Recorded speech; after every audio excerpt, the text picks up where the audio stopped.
বৃষ্টির রাত, আকাশে একটাও তারা নেই। কালো মেঘ এমনভাবে ঝুলে আছে যেন পুরো গ্রামটাকে গিলে খেতে চায়। দূরে কোথাও বিদ্যুতের আলো এক ঝলক জ্বলে উঠে আবার নিভে যায়। তারপর চারদিকে শুধু ঝিঝি পোকার শব্দ আর বাতাসে বাঁশঝাড়ের কর্কশ ঘর্ষণ। কুমিল্লার এক প্রত্যন্ত গ্রামের নাম কালাপুর। গ্রামটি নিয়ে বহু বছর ধরে নানা গল্প প্রচলিত। সন্ধ্যের পর কেউ পশ্চিমের পুরনো কবরস্থানের পথ ধরে হাঁটে না। গ্রামের বয়স্করা বলে রাত গভীর হলে সেখানে এমন কিছু ঘোরাফেরা করে যাদের দেখা মানুষ চাইলেও ভুলতে পারে না। শহরে বড় হওয়া আরমান এসব গল্পে কখনো বিশ্বাস করত না। দাদার মৃত্যুর পর সে প্রথমবারের মতো কালাপুরে এলো। উদ্দেশ্য ছিল দাদার ফেলে যাওয়া পুরনো বাড়িটি বিক্রি করে দেওয়া। স্টেশন থেকে নেমে গ্রামের দিকে হাঁটতে হাঁটতে সে লক্ষ্য করল সূর্য ডোবার আগে সবাই ঘরে ফিরছে। বাজারের দোকানগুলো অস্বাভাবিক তাড়াতাড়ি বন্ধ হয়ে যাচ্ছে। একজন বৃদ্ধ তাকে থামিয়ে জিজ্ঞেস করলেন, তুমি কি রহমান সাহেবের নাতি? জি। বৃদ্ধের মুখের রং মুহূর্তেই বদলে গেল। আজ রাতটা যদি পারো অন্য কোথাও থেকো, ওই বাড়িতে একা থেকো না। আরমান হেসে বলল, কেন, ভূত আছে নাকি? বৃদ্ধ কোনো উত্তর দিলেন না, শুধু ধীরে ধীরে বললেন, সব ভূতকে ভূত বলা যায় না। এই কথাটাই সারাটা পথ আরমানের মাথায় ঘুরতে লাগল। বাড়িটি গ্রামের একেবারে শেষ প্রান্তে।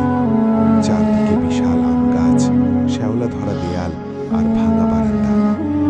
লোহার গেট ঠেলে ভেতরে ঢুকতেই বিকট শব্দ হল। মনে হলো বহু বছর পর কেউ এই বাড়িতে পা রাখল। দরজায় মরিচা পড়া তালা খুলে ভেতরে ঢুকতেই এক ধরনের স্যাঁতস্যাঁতে গন্ধ নাকে এলো। ঘরের প্রতিটি আসবাব ধুলায় ঢাকা। দেওয়ালে ঝুলছে একটি পুরনো ঘড়ি। অদ্ভুত ব্যাপার, ঘড়িটি বন্ধ, তবুও টিক টিক টিক শব্দ হচ্ছে। আরমান চারদিকে তাকালো। ঘড়ির কাঁটা নড়ছে না, তবুও শব্দ থামছে না। সে নিজের মনকে বোঝালো পুরনো বাড়ি নানা রকম শব্দ হবেই। রাত 10টা, বিদ্যুৎ চলে গেল। চারদিকে ঘন অন্ধকার। মোবাইলের টর্চ জ্বালিয়ে রান্নাঘরে পানি আনতে গেল। ঠিক তখনই ওপর থেকে ধুপ, কেউ যেন ভারী কিছু ফেলে দিল। আরমান থেমে গেল। এই বাড়িতে তো সে ছাড়া আর কেউ নেই। নিজেকে সাহস দিয়ে সিঁড়ি বেয়ে উপরে উঠল। সব দরজা বন্ধ। ধুলোর ওপর কোথাও মানুষের পায়ের ছাপ নেই। শুধু করিডরের একেবারে শেষ ঘরের দরজাটা ধীরে ধীরে নিজে থেকেই ক্যাচ খুলে গেল। ঘরটি সম্পূর্ণ ফাঁকা, কিন্তু মেঝের মাঝখানে একটি পুরনো কাঠের চেয়ার। চেয়ারটি আস্তে আস্তে দুলছে, যেন কয়েক সেকেন্ড আগেও সেখানে কেউ বসেছিল। আরমান দ্রুত নিচে নেমে এলো। নিজেকে বলল, হয়তো বাতাস, কিন্তু বাড়ির সব জানালা তো বন্ধ। রাত 12টা। হঠাৎ দূরের মসজিদ থেকে আজানের শব্দ ভেসে এলো। আরমান অবাক হলো, এই সময় আজান? সে মোবাইল বের করল। স্ক্রিনের সময় 12 AM। আজানের সুর অদ্ভুত। কথাগুলো পরিষ্কার শোনা যাচ্ছে না। মনে হচ্ছে খুব দূর থেকে কেউ ডাকছে। হঠাৎ আজান থেমে গেল। তারপর পুরো বাড়ি নিস্তব্ধ। ঠিক সেই মুহূর্তে দরজায় 3টে টোকা। ঠক। কয়েক সেকেন্ড নীরবতা। ঠক। আরও কয়েক সেকেন্ড। ঠক। আরমান ভাবল, হয়তো গ্রামের কেউ এসেছে। সে দরজার কাছে গিয়ে জিজ্ঞেস করল, কে? কোনো উত্তর নেই। ধীরে ধীরে দরজা খুলল। বাইরে কেউ নেই, শুধু বৃষ্টি আর উঠোনের ভেজা কাদার উপর এক জোড়া খালি পায়ের ছাপ। পায়ের ছাপগুলো দরজা পর্যন্ত এসেছে, কিন্তু ফিরে যাওয়ার কোনো ছাপ নেই। মনে হলো যে এসেছিল সে এখনো এই বাড়ির ভেতরেই আছে। আরমানের বুকের ভেতর ধকধক করতে শুরু করল। সে দরজা বন্ধ করতে যাবে, ঠিক তখনই পেছন থেকে খুব নিচু কর্কশ একটা ফিসফিসানি শোনা গেল, দরজাটা বন্ধ করো না। আরমান ঘুরে দাঁড়ালো। ঘরের ভেতরে কেউ নেই, কিন্তু সিঁড়ির ওপরে সম্পূর্ণ অন্ধকারে দুটি স্থির চোখ যেন তার দিকে তাকিয়ে আছে। বিদ্যুতের এক ঝলকে পুরো সিঁড়ি আলোকিত হল। চোখ দুটো মিলিয়ে গেল। অন্ধকার আবার নেমে এলো, আর সেই অন্ধকারের গভীর থেকে ধীরে ধীরে ভেসে এলো এক অচেনা কণ্ঠ। আজ শুধু তোমাকে দেখলাম, কাল তোমার নাম ধরে ডাকব। বাইরে তখনও বৃষ্টি। ছাদের টিনে ফোটার শব্দ এমনভাবে পড়ছে যেন হাজারো আঙুল একসঙ্গে বাড়িটাকে ঘিরে বাজনা বাজাচ্ছে। বাতাসে পুরনো কাঠের গন্ধ, ভেজা মাটির গন্ধ, আর এক ধরনের অচেনা স্যাঁতসেঁতে অনুভূতি। আরমান সিঁড়ির দিকে অনেকক্ষণ তাকিয়ে রইল। কেউ নেই। নিজেকে বোঝালো, আমি ক্লান্ত, এত দূর থেকে এসেছি, হয়তো কল্পনা করছি। কিন্তু বুকের ধড়ফড়ানি কমছিল না। সে দ্রুত সব দরজা জানলা বন্ধ করে নিজের ঘরে ঢুকে ভেতর থেকে ছিটকিনি লাগিয়ে দিল। মোবাইলের চার্জ মাত্র 18%। নেটওয়ার্ক নেই। সে বিছানায় বসে থাকার চেষ্টা করল, কিন্তু ঘুম তার চোখে আসছিল না। ঠিক তখনই দেয়ালের ওপাশ থেকে খুব ধীরে ধীরে ভেসে এলো টক টক টক। মনে হলো কেউ নখ দিয়ে দেয়ালে আঁচড় কাটছে। শব্দটা একবার থামে, আবার শুরু হয়। তারপর একটু একটু করে ঘরের চারদিকে ঘুরতে থাকে, যেন দেয়ালের বাইরের কেউ ঘরটাকে চক্কর দিচ্ছে। আরমান সাহস করে বলল, কে? সব শব্দ থেমে গেল। নিস্তব্ধতা, এমন নিস্তব্ধতা যেখানে নিজের নিঃশ্বাসও অস্বস্তিকর শোনায়। হঠাৎ বিছানার নিচ থেকে খুব আস্তে একটা দীর্ঘশ্বাসের মতো শব্দ। আরমানের হাত পা ঠান্ডা হয়ে গেল। সে নিচে তাকাতে চাইল, কিন্তু গ্রামের বৃদ্ধের কথাটা মনে পড়ে গেল। রাতে এমন কিছু শুনলেও সব সময় তাকাতে নেই। সে নিজেকে সামলে নিল। ঠিক তখনই বিছানার নিচ থেকে ভেসে এলো একটা ফিসফিসানি, আরমান, আরমান। সে জমে গেল। এটা তার নিজের নাম, খুব স্পষ্ট। আরমান, আমি বেরোতে পারছি না। কণ্ঠটা একজন বৃদ্ধ মানুষের মতো, কিন্তু তাতে অদ্ভুত কর্কশতা। আরমান বিছানা থেকে লাফ দিয়ে দূরে সরে গেল। ঘরের এক কোণে দাঁড়িয়ে কাঁপতে কাঁপতে মোবাইলের টর্চ বিছানার নিচে ফেলল। ফাঁকা, একেবারে ফাঁকা, কেউ নেই। সে ধীরে ধীরে আবার বিছানার দিকে এগোল। ঠিক তখনই তার পেছনে কেউ খুব আস্তে হেসে উঠল। সে মুহূর্তেই ঘুরে দাঁড়ালো। কেউ নেই, কিন্তু ঘরের দরজায় ভেতর থেকে লাগানো ছিটকিনিটা নিজে থেকেই ধীরে ধীরে খুলে গেল। ক্লিক। দরজাটা 1 ইঞ্চি ফাঁক হলো। ফাঁক দিয়ে শুধু কালো অন্ধকার, আর সেই অন্ধকার থেকে ঠান্ডা বাতাস ঢুকতে লাগলো। বাতাসের সঙ্গে ভেসে এলো এক ধরনের গন্ধ, পুরনো মাটি, আর্দ্র কবরের মাটি। ভোরের আগে আরমানের চোখে ঘুম এলো না। প্রথম আলো ফুটতেই সে বাড়ি থেকে বেরিয়ে গ্রামের বাজারে গেল। একটা চায়ের দোকানে বসতেই সবাই চুপ করে তার দিকে তাকিয়ে রইল। দোকানদার জিজ্ঞেস করল, রাতটা ওই বাড়িতে কাটিয়েছ? হ্যাঁ। লোকটার হাতে থাকা কাপ কেঁপে উঠল। তাহলে ও তোমাকে দেখেছে? কে? কেউ উত্তর দিল না। দোকানের এক কোণে বসে থাকা সাদা দাড়িওয়ালা এক বৃদ্ধ ধীরে ধীরে উঠে এলেন। তিনি বললেন, আজ রাত 12টার পর যদি কেউ তোমার নাম ধরে ডাকে, কোনো উত্তর দেবে না। আরমান বিরক্ত হয়ে বলল, এসব কি বলছেন? কে ডাকবে? বৃদ্ধ তার চোখের দিকে তাকিয়ে খুব শান্ত গলায় বললেন, যে নিজের নাম হারিয়েছে সে অন্যের নাম চুরি করে। দোকানের ভেতর হঠাৎ অস্বাভাবিক নীরবতা নেমে এলো।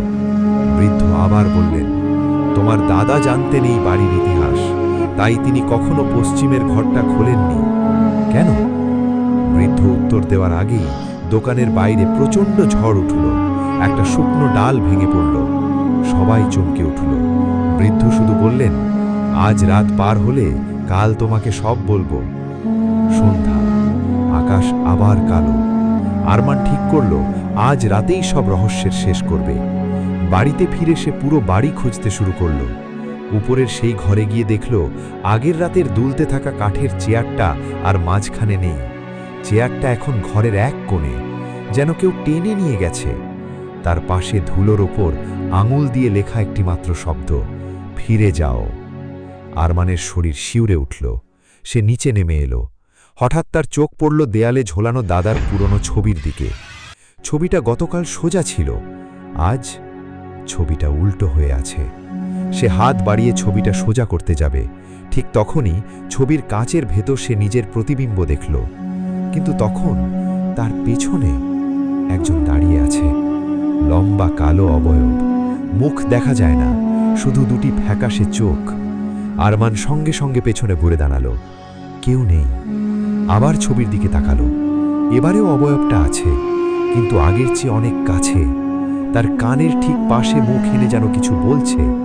আর সেই মুহূর্তেই পুরো বাড়ি কাঁপিয়ে ভেসে উঠল দরজায় 3টে টোকা, ঠক ঠক ঠক।